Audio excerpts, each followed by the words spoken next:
Allora, noi intanto chiacchieravamo fuori onda, ci arrivano diversi messaggi, alcuni li riusciamo anche a leggere.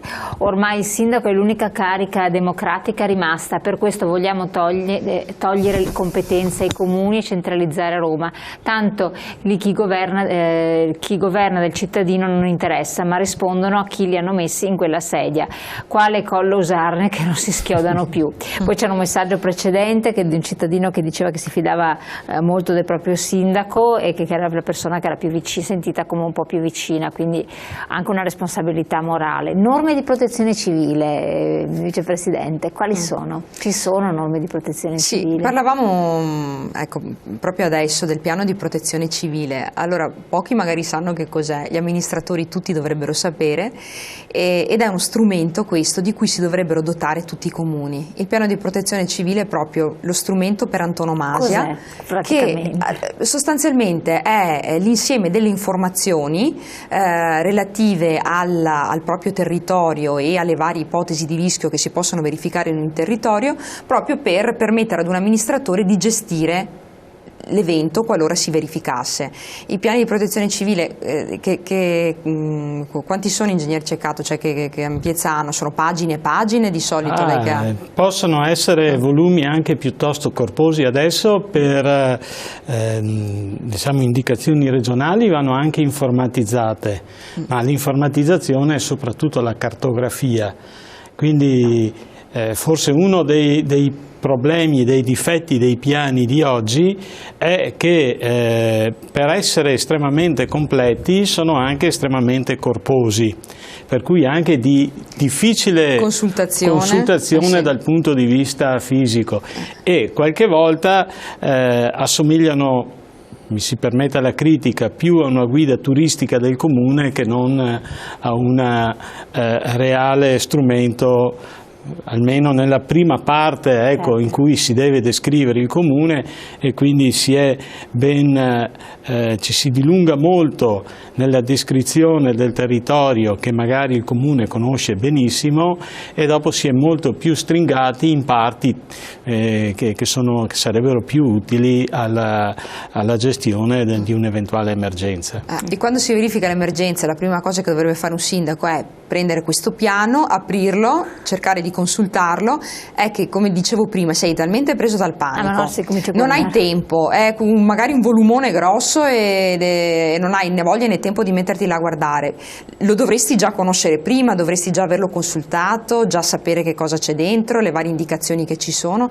Per quello poi abbiamo predisposto questo manuale veloce dove vengono indicate proprio le operazioni nell'immediato da fare, perché mettersi lì a guardare il piano di protezione civile ad emergenze in corso è proprio impossibile. E quello in realtà è lo strumento per antonomasia che un amministratore dovrebbe osservare, disciplinato da legge nazionale naturalmente, e poi con l'intervento anche della regione che disciplina la materia. Ecco, mi scusi, mi sono dimenticato prima, io vorrei proprio precisare che questo strumento, questo manualetto, non ha la pretesa di sostituirsi al piano comunale, vuole essere un aiuto, anzi all'interno ci sono parecchi richiami al piano, perché nel momento in cui, nel momento in cui io dico andiamo ad evacuare queste famiglie, il dove vanno portate, vai nel tuo piano a vedere dove, perché qui chiaramente non posso pensarlo per tutti i comuni del Veneto. Assolutamente. Ingegnere, siccome lei appunto l'ha redatto, supportato anche dalla Presidente che conosce la parte contenutistica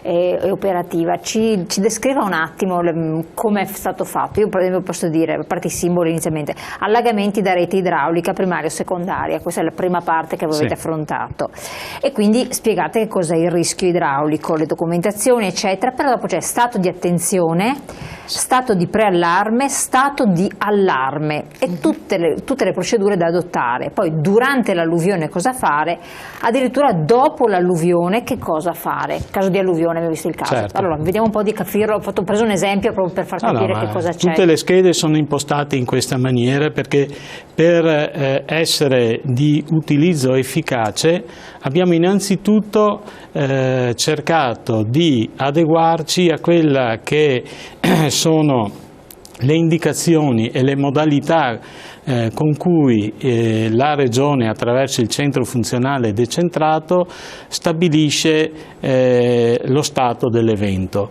Quindi tutti i giorni la Regione attraverso il CFD emette il bollettino meteo. Quando ci sono le situazioni che possono portare a un rischio, parallelamente a questi emette anche diciamo così, un bollettino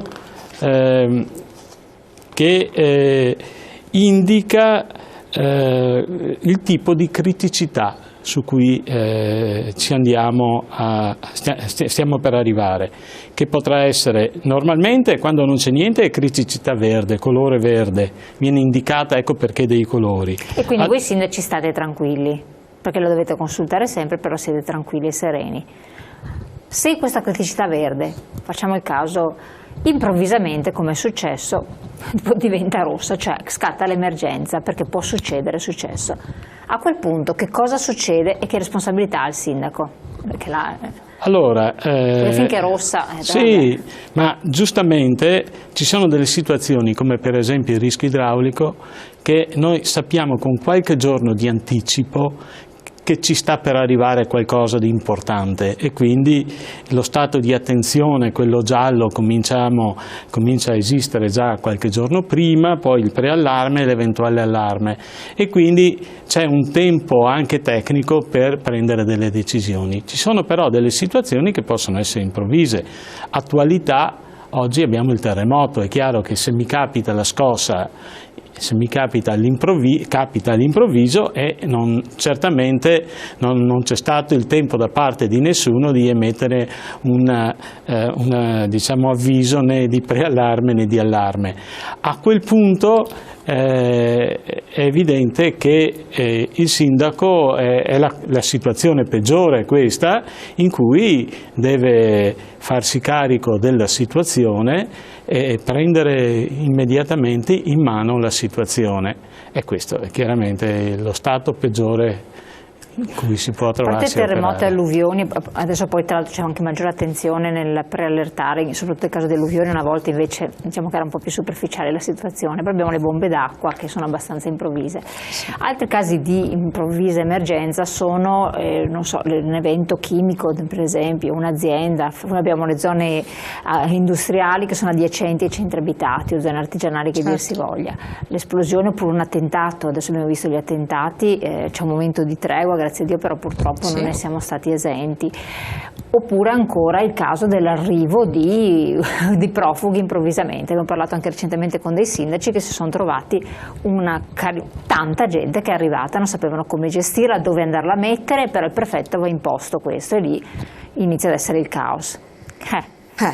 Questo è un argomento abbastanza spinoso, perché c'è una difficoltà di gestione che parte, secondo me, già a livello nazionale.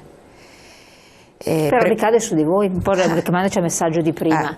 Premesso, ma questo lo dico come Elisa Venturini, che magari bisognerebbe evitare di andare a prendersi questi sedicenti profughi a ridosso delle coste libiche, perché il messaggio che noi continuiamo a dare è che poi esattamente li andiamo a prendere per portarli sul nostro paese.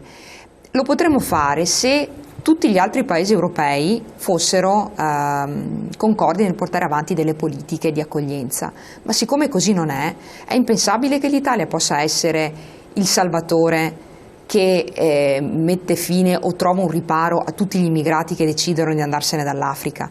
Quindi dare anche un messaggio che non possiamo accogliere se non con delle regole e con dei numeri ristretti, questo già sarebbe un primo passo, ma questo lo dico come Elisa Venturini, quindi evitare di andare a ridosso delle coste libiche a prenderseli, ecco, già questo. Una volta che comunque sono arrivati in Italia, il problema di fondo è che queste persone poi fanno una richiesta, e c'è una normativa a questo punto europea, ma non solo europea, internazionale, per cui chi richiede il riconoscimento dell'asilo politico e dell'asilo nell'ambito di un paese, è chiaro che deve essere espletata tutta la procedura, e nel nostro paese richiede anni. E questo cosa significa? Che tu hai per mesi, se non per anni, delle persone sul tuo territorio che magari vengono mandate per lo più analfabeti, che non riesce ad impiegarli in qualcosa se non in lavori di pubblica utilità. L'altra questione che noi solleviamo come ANCE è il fatto che non sia un'attività volontaria, ma sia obbligatorio che queste persone che vengono qui in Italia, che chiedono asilo e che per mesi se ne stanno qui, perlomeno riconoscano il fatto che vengono ospitati e che svolgono dei lavori di pubblica utilità, la raccolta dei rifiuti sul territorio, il taglio dell'erba, quindi quelli che non sono dei veri e propri lavori, ma che sono delle attività che poi ritornano utili per la collettività, già sarebbe un segnale, secondo me, nei confronti dei cittadini per poterli impiegare. Però non abbiamo alcuno strumento noi di coercizione o comunque di imposizione per cui possano fare questo. Quindi il rischio è che tu ti trovi sul territorio queste persone che non sai per quanto tempo ti resteranno, che non sai se puoi fargli fare dei lavori perché se decidono che non li vogliono fare non riesci ad imporgli di farli, magari con il rischio che gli devi dare anche la residenza. Una volta che gli hai dato la residenza devi garantire, se sono privi di mezzi di sussistenza, comunque forme di sostentamento. Ecco, ma quello che un po' i cittadini tante volte ci hanno scritto anche con i messaggi: quanto è in capo al sindaco decidere, io a te cittadino residente italiano eccetera posso dare o non dare un alloggio perché sei stato sfrattato, mentre a queste persone che arrivano posso accettare o rifiutare, come alcuni hanno rifiutato, si sono imposti eccetera. E cosa succede al sindaco a questo punto? In questo caso la gestione è la gestione da parte dello Stato, quindi lo Stato, il Ministero, poi con i prefetti si muove sul territorio, dà indicazioni, chiama. Però nell'ambito di competenza del sindaco è il sindaco responsabile, se c'è, non il prefetto, vero? Il prefetto è fuori dalla competenza. Sì, ma in realtà nella gestione di questo fenomeno non è che propriamente il sindaco abbia delle competenze. Poi magari il prefetto ti può chiamare e ti può dire guarda che ci sono sul tuo territorio i profughi, però in alcuni casi i sindaci non sanno neanche niente, perché magari il prefetto attraverso le cooperative prende contatti diretti con i privati, per cui bypassano completamente e trovano un alloggio lì. Poi, ma la nostra paura è poi il dopo. Cioè, una volta che queste persone che arrivano in Italia chiedono riconoscimento dell'asilo, perché sono tutti richiedenti asilo quelli che arrivano alla fine, allora fin tanto che c'è uno Stato che comunque paga vitto e alloggio, e dopo quando finirà questo che cosa succede? Quanto dura questo? Cioè, può durare anche fino a 2 anni, perché abbiamo visto che poi il richiedente asilo, se non gli viene riconosciuto lo status di profugo, di rifugiato, può fare ricorso. E quindi non c'è una corsia preferenziale, altra cosa che abbiamo chiesto proprio per loro, perché in tempi rapidi venga data una risposta, e quindi ci troviamo a dover magari gestire per più tempo queste persone sul territorio. Ma la cosa che secondo me con più difficoltà tollerano i cittadini è il fatto che queste persone stiano sul territorio tutto il giorno a non far niente, a star lì e vivere vegetando, perché poi quindi bighellonando. Esatto, e chi paga?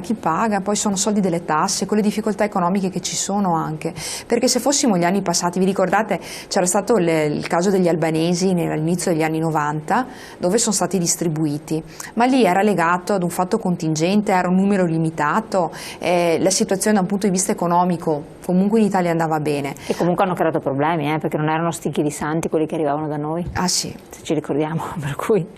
E quindi voglio dire, adesso invece ci troviamo in una situazione dove anno dopo anno continuano ad arrivare, non c'è mai fine, e quindi la preoccupazione degli amministratori locali è anche quella di dire ma cosa succederà, non avendo delle regole, delle certezze. Cioè quello che manca forse a livello di Stato italiano è avere delle regole e un certo rigore nella gestione di questo fenomeno, che è quello che manca. In questo fenomeno, ingegnere, che comunque rientra nei casi, chiamiamolo emergenza, perché anche se è una cosa continua ormai però viene chiamata emergenza, c'entra anche la protezione civile, masse enormi di persone, nel caso di Bagnoli, eclatante, sindaco di Cona, che è abbastanza, abbiamo avuto anche una trasmissione, era un po' stravolto, ma anche altre situazioni. C'entra la protezione civile o no? Può diciamo intervenire? Che anche se in passato l'abbiamo fatto anche noi come provincia, siamo stati coinvolti in aiuto per la gestione. In provincia avevamo creato un centro di smistamento temporaneo in cui venivano accolti il tempo necessario per le visite mediche e per i controlli in questura. Era durante la primavera araba con l'arrivo, esatto, sì. Pur tuttavia questo non rientra tra le competenze della protezione civile, quindi anche se in quell'occasione ci sono stati interventi della protezione civile, però io non lo vedo tra i compiti della protezione civile. Non a caso è lo Stato da solo che gestisce, quindi lo Stato attraverso le prefetture, scavalcando addirittura i sindaci, quindi andiamo un po' a stravolgere anche quella che è proprio il meccanismo della protezione civile, che invece è rovescio, che è dal sindaco in su. Certo, e un'ultima cosa, prendiamo subito in pubblicità, pochi secondi. Quando la protezione civile può andare in aiuto ad altre comunità fuori dal proprio territorio? Abbiamo detto in Veneto era organizzatissima la protezione civile, più volte si è spostata ed è intervenuta, eccetera. Dopo vedremo anche, ci racconterà Elisa Venturini, se adesso siete stati chiamati in causa oppure no, ma quando c'è la possibilità di questi spostamenti? Sì, diciamo che c'è tutto un meccanismo che va coordinato da prefetto e provincia, soprattutto per quanto riguarda il volontariato, la provincia, che può andare in aiuto al comune vicino. Dopodiché fuori dal territorio, diciamo così, regionale, cioè all'interno del territorio regionale ma fuori dalla provincia, è la regione che può coordinare. Per esempio in aiuto al terremoto, visto che anche stanotte sono partiti dei mezzi nostri per andare a portare giù delle attrezzature, queste è il Dipartimento che chiede l'aiuto alle regioni che scendendo a cascata istituisce la colonna mobile regionale e manda gli aiuti. Va ricordato che in talune situazioni siamo andati anche all'estero. Con la crisi del Kosovo, per esempio, noi veneti abbiamo partecipato al campo delle regioni a Valona, mentre altri volontari veneti non coordinati, gli alpini per intenderci, erano andati addirittura a Kukes, quindi a pochi decine di chilometri proprio dalla frontiera ad accogliere i profughi. Perfetto, torniamo insieme pochi secondi.